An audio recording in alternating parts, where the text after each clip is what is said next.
Hi guys, another day, another vlog, and it's morning. Thank you Lord. So for today's video guys is magkuha kog dahon sa saging kay para sudlan ako siya sa ako baon. Nung anong dahon man jud sa saging, ngano man gyud. So ano siya nga video guys is nangita ko kanang nindot nga klase sa dahon sa saging nga kanang dili siya gulang, kanang naagid sa may aliyok pa para humok-humok siya. So dali ra no. So wala rin ako gipakita kung gyud sa ako pagkuha kay lisod jud walay mag-video. So man siya guys, akong gikuha ang kanang medyo linghod nga dahon sa saging, and then nagkuasad kog lapnis kay para dili mabungkag ang hinigbutang na nako sa rice ug ang sa sudan no, para dili siya mabungkag. So higtan nimo siya og lapnis, and then more kataas no.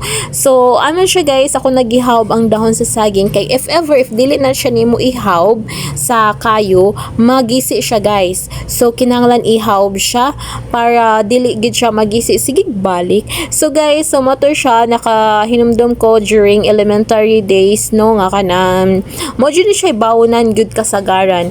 So pag elementary guys is kausar jud ko grade 1 to grade 5 kausar jud ko nakabawon guys kay ngano akon papa to sa honest dili gud siya musugot nga magbawon mi kay tungod dool ra mi sa eskwelahan amo ba is dool sa eskwelahan, so pwede ra jud mi makaulig udto no. And then kitang mga bata is ganahan man jud ta magduwa-duwa after kaon. So guys, dili jud na ko ma-experience kay ngano iniguli na kun gikan sa iniguli padong sa iguli iguli, so mana siya padong balik sa eskwelahan mo na wala na ting class ating sud na sa klase, so dili jud ko makaduan.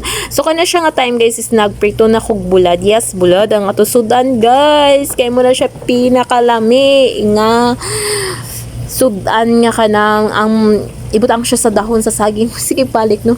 So muna siya guys nagprito ko, and then moto siya kanang ang nakuha na to guys no kay is nabaugan jud ko ato kay ngano nga wala ko nananghid nga nagbawon ko yan nahibong sila nga nung wala ko ni uli og udto. So for the baog ang person pag uli guys, as in grabe jud to nga naa gid ko nga dili lagi to na kun buhaton kay grabe jud sakit gyud sa kanang stick sa bayabas ang maibaog nimo sa juice color ang labhag kay maglingin-lingin. So man siya guys sorry, mag-prepare magbutang na ko din ha og kanang rice. So as you can see kanang hinay kay kog lihok din no. So yun ay kay kog lihok din ha guys. So sa tanaw ninyo daghan na siya rice guys, in gamay ra na siya. Feeling ninyo daghan na siya pero gamay defensive.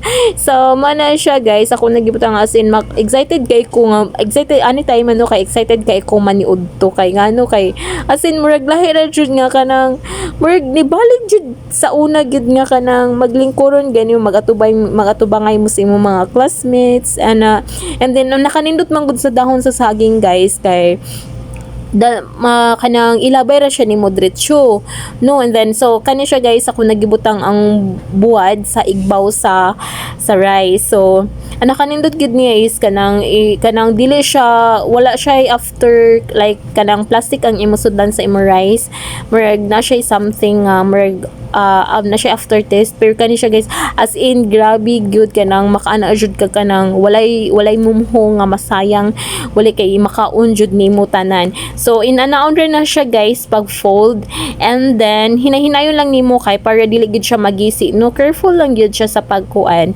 And then after ana guys is ato na siya puston og kanang puston boy giputos na nagdahon, ato na siya higtan og katong lapnis ang tawag ana guys no. So mana siya guys sige balik no. So mana siya guys gitarong nako siya pag fold, and then wala ako siya gihigtan og kanang lapnis.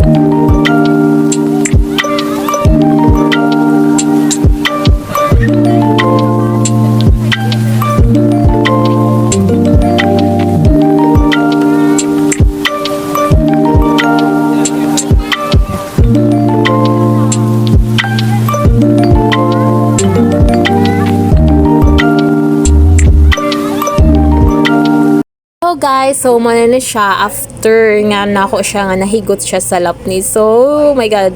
Excited ko naman ni Udto. So guys, so mauna niya siya. Ready na ako mukaon. So as you can see, oh my god. So grabe jud kaya iya na ako diri dapita ay pero na lang no. Pero mo no, ganahan lang gid ko para kanang surprise char. Surprise. And then guys, mauna na siya. Grabe na akon ka gutom na gid kayo na ay as in. So dapat walay masayang kanon. So dapat imagine na siya i-kuan gyud ka ng kuhaon kay sayang nga uban walay gikaon karon. So man siya guys awa kay baka wala na nako na nahurot ang buwad kay ngano ang kata sa buwad is na mix siya sa rice. So morang gito siya akong gikaon. Guys, an hour gid ko on siya kalamig. Grabe nga kanang ay oh my god, heaven gid kaayo nga kanang oh my god, dili na ko ma-explain ang iya kalami no. So wala pa naka-try ani kung dili mo RT, i-try na ninyo.